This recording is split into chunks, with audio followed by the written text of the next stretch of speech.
सीधी सेवाएं। नमस्ते दोस्तों, जैसा कि दोस्तों आप सब जानते हो, कल है शुक्रवार का दिन और शुक्रवार के दिन पड़ रही है सप्तमी तिथि, जो कि बहुत ही खास विशेष होती है।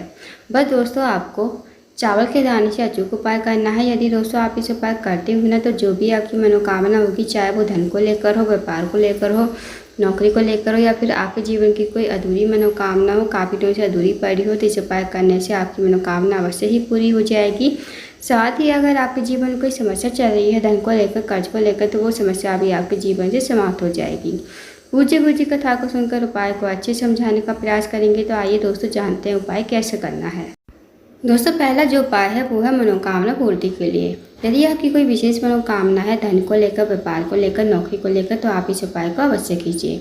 इस उपाय करने के लिए आपको सबसे पहले एक लोटा जल लेना है स्टील के पात्र में। साथ ही आपको लेना है 11 चावल के दाने आपको लेने हैं। साथ ही आपको थोड़ा सा कच्चा दूध लेना है।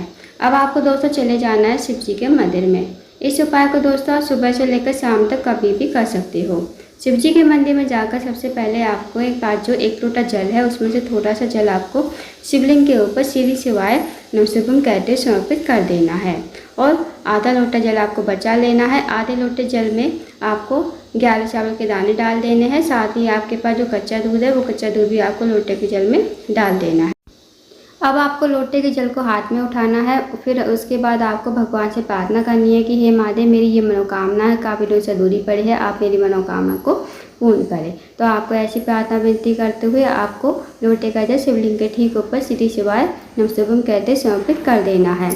2 मिनट आपको मंदिर बैठना है, सीधी शिवाय नमः का जाप करना है। फिर आपको भगवान को प्रणाम करके विनती करके आपको अपने घर पर आ जाना है। तो दोस्तों करके देखिएगा, बहुत ही अचूक विशेष उपाय है। इस उपाय को यदि आप करते हो तो जो भी आपकी मनोकामना होगी, वो मनोकामना आपकी अवश्य ही पूर्ण हो जाएगी। अब जानते हैं दोस्तों अगले उपाय के बारे में।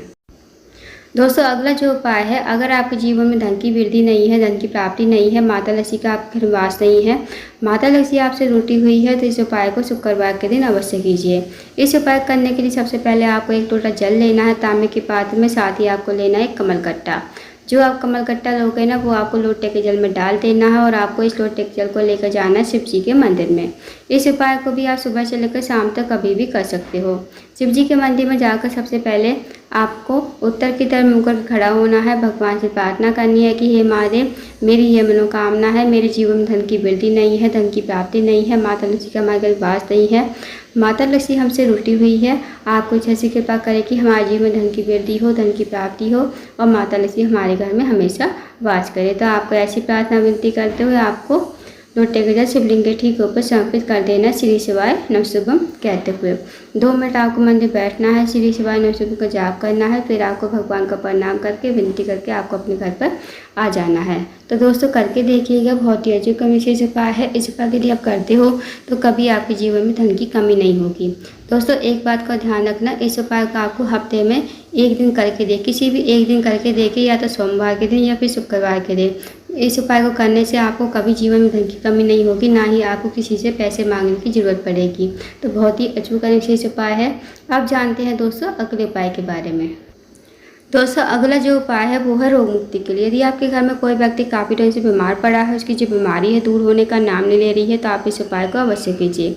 इस उपाय करने के लिए आपको सबसे पहले एक लोटा जल लेना है तांबे के पात्र में। साथ ही आपको लेनी है एक बेलपत्र जो कहीं से कटी फटी खंडित ना हो।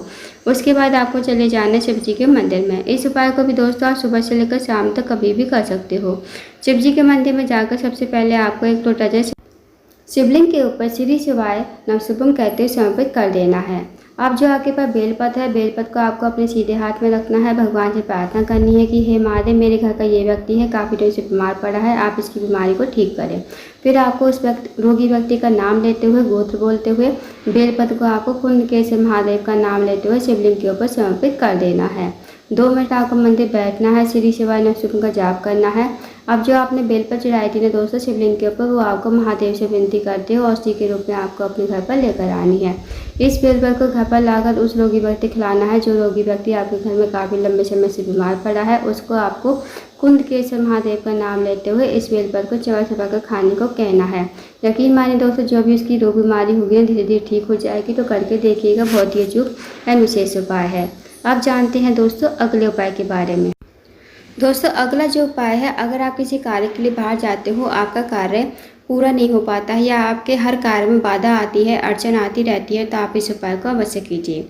इस उपाय करने के लिए सबसे पहले आपको 1 लोटा जल लेना है तांबे के पात्र में, साथ ही आपको लेने हैं 2 कनेर के फूल जो पीले कलर के होते हैं।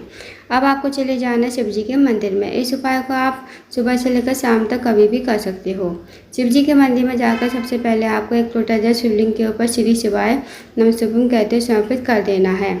उसके बाद दोस्तों, जो आपके पास 2 कनेर के फूल है ना, 2 कनेर के फूल को आपके अपने हाथों में रखना है। भगवान से प्रार्थना करनी है कि हे महादेव, जीवन का ये कार्य है, बहुत दिन से अटका हुआ है, आप मेरे कार्य को पूर्ण करें। तो आपको ऐसी प्रार्थना विनती करते हुए 2 कनेर के फूल का आपको शिवलिंग के ठीक ऊपर श्री शिवाय नमस्तुभ्यं कहते समर्पित कर देना है।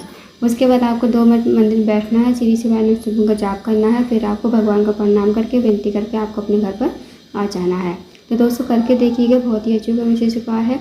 तो दोस्तों ये थे कुछ विशेष उपाय जो आपको शुक्रवार के दिन करने हैं। इन उपाय को अवश्य कीजिएगा। अगर आपको जानकारी पसंद आई हो, वीडियो को लाइक करना, शेयर करना, चैनल को जरूर सब्सक्राइब करना, कमेंट बॉक्स में श्री शिवाय नमस्तुभ्यं हर महादेव जरूर लिखना।